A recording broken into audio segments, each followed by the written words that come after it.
ಮನುಷ್ಯ ಮನಸ್ಸು ಸ್ವಚ್ಛಿತ್ತಂದ್ರೆ ದೇವರ ಮೆಚ್ಚತಾನ, ಜನ ಮೆಚ್ಚಂಗಿಲ್ಲ. ಏನು ಜನ ಮೆಚ್ಚಲಿ ಬೇಕಾರೆ ಬಿಡ್ಲಿ, ಯಾವತ್ತೂ ಜನ ಒಳ್ಳೇದಕ್ಕೆ ಮೆಚ್ಚಂಗಿಲ್ಲ, ಇದು ಪಕ್ಕ ಯಾವ ಊರಾಗಾದ್ರು. ಆದ್ರೆ ಮ್ಯಾಗೊಬ್ಬ ಕುಂತಾನ, ಅವ ತಕ್ಕಡಿ ಹಿಡ್ಕೊಂಡ ಕೂತಾನ. ಆದ್ರೆ ಅವನ್ ತಕ್ಕಡಿದೋ ನಂಬರ್ ಇಲ್ಲ. ನಮ್ಮ ಊರನು ಎಲ್ಲ ತಕ್ಕಡಿದೋ ನಂಬರ್ ಅದಾವ್.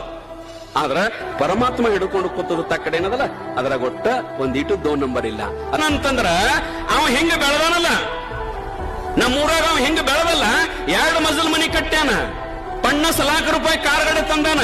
ನಾವು ದುಡಿಯೋನು, ಚಟ ಮಾಡೋದು ಬಿಡೋನು, ಚಲೋ ದುಡಿಯೋನು, ದುಡಿದವ 2 ಮಜಲ್ ಕಟ್ಟ್ಯಾನಂದ್ರ ನಾವು 3 ಮಜಲ್ ಕಟ್ಟೋನು. ಅವ 50 ಲಕ್ಷದ ಕಾರ್ ತಂದಾನಂದ್ರ ನಾವು 1 ಕೋಟಿ ರೂಪಾಯಿ ಕಾರ್ ತರೋಣ ಅಂತ ತಿಳ್ಕೊಂಡು ಚಾಲೆಂಜ್ ಮಾಡಿ ಅವನಕ್ಕಿಂತ ದೊಡ್ಡವರಾಗ್ರಿ, ಅವನು ತುಳಿಬೇಕಂತ ಪ್ರಯತ್ನ ಮಾಡಬೇಡ್ರಿ, ಅವನು ತುಳಿಬೇಕಂತ ಪ್ರಯತ್ನ ಮಾಡ್ಬೇಡ್ರಿ.